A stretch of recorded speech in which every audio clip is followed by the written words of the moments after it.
the Bengals implode after the Bears implode after the Bengals implode. The Bears win 47-42, a double 40 burger that just had some, it wasn't well made. It was very well done. Just had no sauce on it. Just very dry. That's how this game felt. But I mean, I actually was reverse engineer. Colston Loveland scores the game winner after bouncing up off a couple tackles. Great throw from Caleb Williams. But before that, Joe Flacco, or I should say the Bengals recovered an onside kick. Joe Flacco marches down the field, scores a touchdown. Kyle Monangai finishes with 176 rushing yards and 22 receiving yards as the Bears run game rolled again against this weak Bengals defense, 2 weak defenses in Cincinnati today. Chuck, what were your feelings about this game? This is right up your alley. This is this is you right here. This is a verb right here. This is terrible. This was bad. Like I don't know. I kind of let this game say that everyone who participated in this game, except for Colston Loveland and Caleb Williams, at times should feel really bad about what happened here. The onside kick. I kind of don't think it was you know what the onside kick looked like? It looked like an infomercial for like, if there was an infomercial for like bad special teams play. Like, oh, you don't want your onside kick coverage to look like this, and it's just like a bunch of guys spilling stuff and running into each other, and all of a sudden the Bengals end up with the ball, because I was just confused about how quickly it became a demolition derby, and then they had the ball and they scored a touchdown, and quite honestly, I'm going to keep it real with you guys. I turned the game off after the Bengals scored that next touchdown because I was trying to see what's going on with the other games. The next thing I know, my phone's blowing up. Like, what just happened? So I scrolled back and I rewound, and just the worst defensive play of the year. Like, shout out Colston Loveland for finishing that play. You're going to remember that one forever. But my God, Bengals, like, just tackle him. Like, just tackle him. If there were 2 of you guys on him, and it wasn't even like that crazy of a spin move, man. Like, it wasn't really that nuts. You just kind of tumble away, and then you get like the reason why he was such a high draft pick, because you get the speed on the back end to kind of burn and get away. But tackle him still. It's not like that was an impossible play to make. Then maybe you know the odds are in your favor, but to give up a touchdown right there, good Lord. I mean, it just seems like every time the Bengals defense can't dig a lower hole, like they find a way to just get worse. It's pretty impressive at this point. I mean, I don't really know how they're going to top it, because that's about as bad as it gets. It is as bad as it gets. It's there's 27 explosive plays in this game combined. That's not good. 13 for the Bengals. The Bears had 14, 8 runs, 6 passes. The Bears finished with 0.42 EPA per play, which is the third best for a Bears offense in the game since 2013. 7.6 yards per play. The Bears finished, and again, this is why I want to see Monangai out there. It's like, because I just think he's a little bit better than Swift as like being a real running back. The Bears finished with their highest rushing success rate in a game since at least 2013. I looked back all the way to 2002 on True Media. It's their second best rushing success rate in a game. Only game better was Week 9, 2009 against the Cardinals, but they only had 10 design runs in that game. This week, they had 32 design runs. They finished with a 57.6% rushing success rate, nearly 60%. Their second best game since 2013 was Washington against Week 6. Their sixth best game was Week 3 against the Cowboys. Their ninth best game was Week 7 against the Saints. So since 2013, five of their best rushing success rate games have been this season of 204 games. So that run game is cooking now. But especially going against a Bengals defense, defense is optional. I was going to look up how many missed tackles they had, or both teams had. That was actually I just reminded myself. Bengals had 15 missed tackles. They 133 yards allowed after missed tackles. Bears had 7 missed tackles, which actually felt low considering how their defense played. 7. But then I've always wondered how those are charted sometimes. But then also you look how some of the plays were. It's like T. Higgins dunking on a guy, and so it's just like boom, boom. It's not like a missed tackle and then a break. I know. So I felt like more because it didn't feel like their defense was cooking when you give up 13 explosives, and of course everything would happen at the end. I will say, thought there's some really good stuff from Caleb today, between the numbers especially. So that run game was cooking, and he between the numbers 11, 16, 180 yards, 3 touchdowns. So he's really getting more comfortable, and it's encouraging what's going on with Ben Johnson. Of course, this is kind of a mouthwash game for anyone playing this Bengals defense. Any more thoughts on this shenanigans fill game? I think if you're the Bears, this is a good bounce back game for Chicago after what happened last week in Baltimore. And hey, maybe as we've seen with Baltimore, that they're about to do the thing that they've done the last couple of years and turn it up after the bye week, and that defense maybe isn't so bad and they're getting healthy. So we'll see what happens there. But I think it's a good sign that they keep scoring on the defense they're supposed to score on, outside of what happens with the Baltimore defense, and we'll see what happens. But you got 26 on the Saints, 47 on Cincinnati, 31 on Dallas.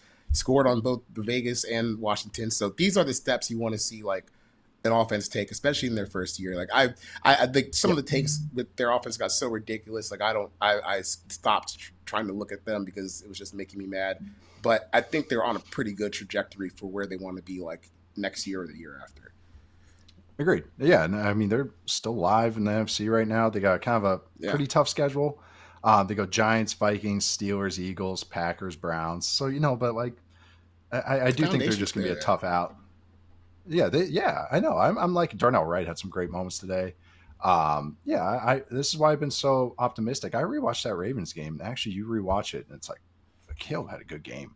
He really did. And of course, he had that pick at the end. But there's, so much good stuff in that game. And you see it today. And again, like you say, going against bad defenses, that's what you want to see. It's like you actually look good. Like that's the thing. Make a bad defense look like a bad defense. That's like the goal. That's like the tiers that you're trying to set for yourself. So this is a good offense. This has been a top 10 offense since their bye week. I even think since that Cowboys game, so week 3, I think that was. This has been a top 10 offense in the NFL by all the metrics you look at. So I think they're just going to keep doing this. And I've really liked it. Roman Duze didn't even get going today, and it was like, oh, there's Colston Loveland going now. DJ Moore got going again, but none guys got so. Some good stuff happening with this team. Not on the defensive side. Maybe just got to get a little healthier. Oh, Austin Booker, 6 sack against Orlando Brown. He's cool from Kansas. Make sure to keep an eye on him. But he had a really nice strip sack. He's a good player. Low number 2, staying in the NFC North. Packers falling apart against the Panthers. What was this? Panthers win 16-13. Packers played with their food, it felt like, the entire game. Panthers rolled on them on the ground, though. Some injuries for the Packers. Tucker, the Warlord, Kraft, probably going to be out for the year. I think it's an ACL. So that's a little sad because he was kind of entering that tight end 1 conversation. It's actually a total game and math changer for the Packers. But Panthers win this game, Chuck. What'd you think about this one? Hey, Panthers, you might want to give our pal Joe Gilbert a little promotion and pay raise there, pal, because This is run game coordinator, assistant head coach, just every title possible. Yeah. Look, if I was able to get David Tepper, get David Tepper on the phone and say, I want a piece of that hedge fund, baby. Because like they are ownership stake. Yeah, I want an ownership stake. If you want to keep running the ball, I want an ownership stake. I might give it to them after what they did today. This run game has really come to life. Especially like since Rico Dowdle took over. It's kind of interesting, like when you have a situation like that where it's time for the backup to play, and he comes in. Oh wait, no, he's the best running back on this team right now. And I don't even think that's really a slight to Chuba Hubbard, because Hubbard's still a quality player in his own right. But like Dowdle's been killing it to the point where you kind of just got to keep riding the hot hand. I just thought they did such a good job, just kind of like staying on schedule and with the run game and being able to pick up chunks at times. The passing game didn't really produce all that much. I think Bryce Young finished the game with like 100 yards passing. 102 yards passing, which it's not really going to cut it. But the run game, man, when you can control a game like this and especially kind of like break tackles and play physically play physicality the way that Dowdle was, it kind of changes maybe your perception of what they can do in the NFC South. Like, shoot, if they're 5-4 and you look at where Atlanta is after today, could they sneak into like the wild card spot, like maybe the 7th seed? I don't know, but I think their floor this season is a lot higher than I thought it would be. And I think after you kind of go in and like just physically beat up that Packers defense, you gotta start taking the Panthers a little more seriously than I was before today, for sure. But then they still lost 49 last week, so I don't know what the scene is. Well, that's the thing. Like, there's been some teams they've gone against, like even the Bills game, like they were still like moving the ball. It was just Andy Dalton just Yeah, it was an Andy Dalton thing. Like turned into a pumpkin. I don't know what the hell happened. And then like and also just so it's like my theory of the Panthers has been like early down stuff is good. They can run the ball. And I think the defense is a little bit better. I don't know how good. I've been trying to figure that out. But then today it was like, oh, yeah, pretty good day. Like again, it wasn't great. Like they got out success rated. Like the Packers outgained them by 100 yards. The Packers didn't have a 3 and out. They only allowed 1 sack. They had a better success rate in all 3 categories: overall, rushing, passing. Packers had 1 more explosive play. They had a way higher 4 yards or more gained rate, and they lose that turnover battle by 1, and then it just is like that. The Panthers have enough now that you can't just have a game like this where you're just kind of again playing. The Packers get the third down so much. And it's like, I just want to see a game where you guys only have 8 third down attempts as opposed to 14, 16, 14. It's like, I get it. You're good on third down, but like just hit some plays earlier. Go churn to sticks a little bit earlier. You guys make it a little hard on yourselves, and they keep these teams in games, and they have some injuries and things just kind of fall apart on them. So Rob Domofsky, who covers the Packers, he had a tweet today. He said the Packers loss as a 13.5-point favorite is the largest upset in the NFL since the 2023 season, when the Titans lost plus 14.5 at Miami, tied the Packers' largest upset loss since the merger in 1970, according to ESPN research. Whew. So I think Packers, just for the lack of a better phrase, they fucked around too much, and they found out against a Panthers team that can kind of do enough, I think, especially with that run game. And Joe Gilbert, I don't like the Packers. They're weird. Like they're just too sloppy. I think just a little bit too inconsistent at times. Where it's just like, why are you, like Jordan Love? Like, why are you throwing that ball, man? Why did you throw that? What's your Jordan Love take again? Because he's a Kobe fan right now. I did not say the Kobe fan part, but that was connected to my take, and I do agree with it. Okay. He's too much of a Kobe fan. Like you watch some of these throws. I'm like, dude, what are you doing? He got so lucky that Panthers. Kobe. Yes, like Kobe, but like the stakes are too high, Jordan. You know, there's a difference between a 3-point shot, 1 of 1,000 you'll take over the course of a season, versus like a throw to the end zone directly to a Panthers DB that you got lucky that he dropped it. Because I don't know how. That's one of those plays where the DB was thinking about how he was running back 105 yards. Oh, should I do the Lambeau leap? Yes. He was already picturing that clear. Yes, he was at the 50-yard line. He was mentally at the 50-yard line. So, I just need to chill stuff out like that out because because obviously he's a very good quarterback. He's one of the best quarterbacks in the league. But then the people who don't think he's any good will say, "Well, see, he does stuff like that." I'm like, yeah. Right. He does, and he should stop doing stuff like that. He really should. That's the game last week against the Steelers. Like he had a couple kind of YOLO balls, and it's like I'm always in favor of this kind of play style because it's just what it can create if you have the players for it.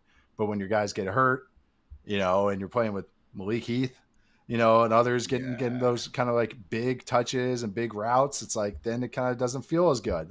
Patrick Mahomes, when he gets into creation, doesn't feel as good when it was those guys. Now it feels a little bit better because the guys are better.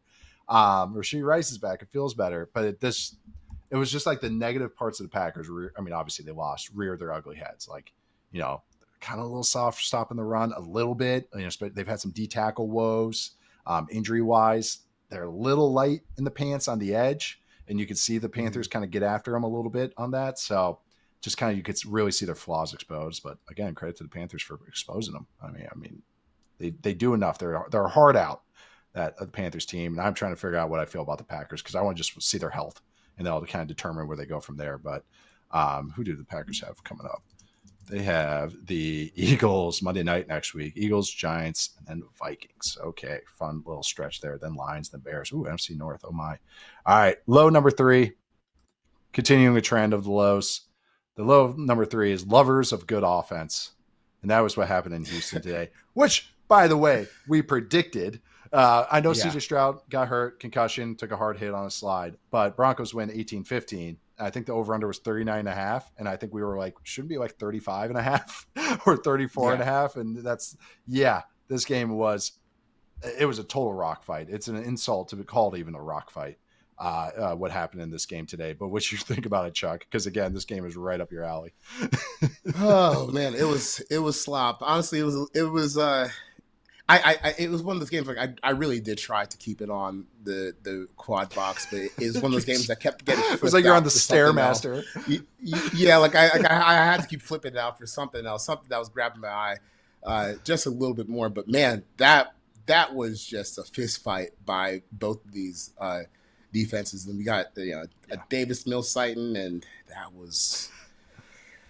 A Davis Mills sighting.